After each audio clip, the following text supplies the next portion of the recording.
میرا نام اقبال ہے، میری عمر 50 سال ہے۔ میرے ابا ایک نہایت شریف انسان تھے اور اماں بد کردار عورت تھی۔ ابا سے شادی کے بعد بھی وہ دوسرے غیر مردوں سے باتیں کرتی۔ ابا سب جانتے تھے مگر پھر بھی خاموش رہتے کیونکہ ابا اماں سے بہت پیار کرتے تھے۔ میں ابا اماں کی اکلوتی اولاد تھا مگر اماں کی طرف دیکھ دیکھ کر بالکل باغی ہو چکا تھا۔ اماں کو جب جب موقع ملتا اماں ابا کو دھوکہ دیتی اور غصہ ابا پر نکالتی۔ ابا نے مکمل کوشش کی کہ میں اس گھر کی باتوں سے اور ماحول سے دور رہوں مگر میں نے جو دیکھ لیا تھا اس کا اثر میرے دماغ پر کافی برا پڑ چکا تھا، جس نے مجھے خاندان سے اور خاص طور پر عورتوں سے باغی کر دیا تھا۔ میں دن رات گھر سے باہر رہنے لگا تھا، عیاش لڑکوں سے دوستی کر لی تھی جن کی وجہ سے میں طوائف خانے یا جوا کھیلنے جگہ جگہ جاتا تھا۔ کبھی کبھار میرے دوست میرے ساتھ مل کر لڑکیوں کی عزت خراب کرتے۔ ایک مرتبہ ہم نے ایک کالج کی لڑکی کو پکڑ لیا اور اس کی عزت خراب کر دی۔ وہ روتی رہی مگر ہمیں اس پر ترس نہ آیا۔ میں بہت بگڑ چکا تھا۔ میرے ابا کی تربیت دھری کی دھری رہ گئی تھی۔ ایک روز میں دوستوں کے ساتھ گھوم پھر کر گھر آیا تو سامنے کا منظر دیکھ کر اپنی جگہ دنگ رہ گیا کیونکہ اماں وہاں نہ جانے کس غیر مرد کے ساتھ موجود تھیں۔ میں اکثر اوقات رات دیر تک گھر آتا تھا مگر اس روز بدقسمتی سے میں جلد ہی گھر لوٹ آیا تھا کیونکہ میرے ابا کام کے سلسلے میں گھر سے باہر تھے اور اماں گھر پر اکیلی تھی۔ مگر یہ میری غلط سوچ تھی کیونکہ اماں گھر پر اکیلی نہیں تھی۔ اماں نے تو اپنا دل لگانے کے لیے گھر میں مہمان بلا رکھے تھے۔ اماں مجھے وہاں دیکھ کر اچانک چونک گئی اور ہڑبڑا کر اٹھ بیٹھی مگر میں ان کی طرف تنزیہ دیکھ کر ہنسنے لگا اور ان کو کہا کہ آپ کو فکر کرنے کی ضرورت نہیں ہے، مجھے اب ان سب کی عادت ہو گئی ہے، آپ اپنا کام جاری رکھیں۔ میں تو بدقسمتی سے آج جلدی گھر آ گیا تو سوچا تھوڑا سا آرام کر لوں۔ میں اتنا کہہ کر اپنے کمرے میں بند ہو گیا۔ باہر سے کچھ دیر کے لیے آوازیں آتی رہیں مگر پھر اچانک خاموشی چھا گئی۔ مگر میں رات بھر سو نہ سکا۔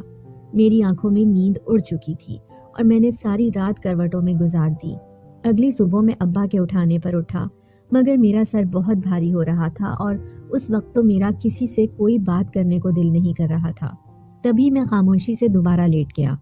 ابا نے مجھ سے پوچھا کہ کیا میری طبیعت ٹھیک ہے تو میں خاموشی سے ہاں میں سر ہلا کر جواب دینے لگا مگر ابا جانتے تھے کہ میں اندر سے ٹوٹ پھوٹ کا شکار ہوں۔ ابا بھی میری حالت کے پیش نظر کمرے سے باہر چلے گئے اور میں آرام کرنے لگا۔ کئی دن ایسے ہی بیت گئے۔ میں نے اماں کو گھر میں نہیں دیکھا تھا مگر اتنی ہمت بھی نہیں بچی تھی کہ ابا سے ہی پوچھ لوں کہ اماں کہاں گئی ہیں۔ اگر ابا سے پوچھ بھی لیتا تو کیا فرق پڑتا تھا، اماں کون سا کسی کو کچھ بتا کر جاتی تھی۔ وقت کا کام ہے گزرنا تو وہ گزر ہی جاتا ہے۔ اب اماں کو جو ایک جھجک مجھ سے تھی وہ بھی ختم ہو چکی تھی۔ کہنے کو تو میں لڑکا تھا اور لڑکوں کو کون سا تکلیف ہوتی ہے، لوگوں کا ایسا ہی کہنا ہے مگر حقیقت تو یہ ہے کہ لڑکوں کو بھی تکلیف ہوتی ہے، وہ بھی روتے ہیں، رشتے کھو دینے کا دکھ ان کو بھی ہوتا ہے مگر یہ بات صرف وہی سمجھ سکتا ہے جس پر گزر رہی ہو۔ لوگ بس باتیں بنا سکتے ہیں، اس کے علاوہ وہ کچھ نہیں کر سکتے۔ وہ بھی ایک خوفناک رات تھی جب میں نے اپنے ابا کو ہمیشہ کے لیے کھو دیا۔ اماں کی وجہ سے میرے چچا نے ہم سے تمام رشتے ختم کر دیے تھے۔ اس رات میں گھر میں داخل ہوا تو مجھے ایسا لگا جیسے گھر کی چھت میرے سر پر آن گری ہے کیونکہ میرے ابا صوفے پر بیٹھے بے سدھ ایک طرف گرے ہوئے تھے۔ دروازے پر کھڑے ہی میرا وجود کانپنے لگا تھا۔ میں ہولے ہولے قدم اٹھاتا اپنے ابا کے پاس گیا اور ان کو ہلایا جلایا مگر ان میں کوئی سانس باقی نہ تھی، ان کا جسم اکڑ چکا تھا۔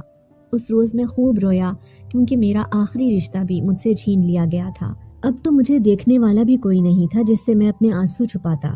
اماں نہ جانے کہاں پر تھی۔ اگلے دن تک ابا کی تدفین تک ہو گئی مگر اماں واپس نہ آئی۔ ان کو تو یہ بھی معلوم نہیں تھا کہ وہ بیوہ ہو چکی ہیں۔ اس روز میرے دونوں چچا میرے گھر آئے اور کہنے لگے کہ اب تم ہمارے ساتھ رہو گے مگر میں اپنا گھر چھوڑ کر نہیں جانا چاہتا تھا۔ تبھی میں نے فوراً سے انکار کر دیا مگر میری حیرت کی انتہا نہ رہی جب میرے دونوں چچا بقول چچا کے مجھ پر رحم کھا کر میرے گھر رہنے آ گئے تھے۔ مگر مجھے اس بات سے فرق بھی نہیں پڑتا تھا۔ شروع میں میری چاچیاں اور ان کی بیٹیاں مجھ پر بہت مہربان تھیں مگر آہستہ آہستہ ان کا رویہ میرے ساتھ بہت بدترین ہوتا گیا۔ میری اماں ابا کی وفات کے بعد سے ایسا غائب ہوئی کہ پھر کبھی نہ ملی۔ میں سب کچھ برداشت کرتا رہا کیونکہ مجھے اس سب سے فرق بھی نہیں پڑتا تھا۔ ایک روز بڑے چچا غصے میں گھر آئے اور مجھ سے کہنے لگے کہ تم نے کیا روز کا کام پکڑ لیا ہے،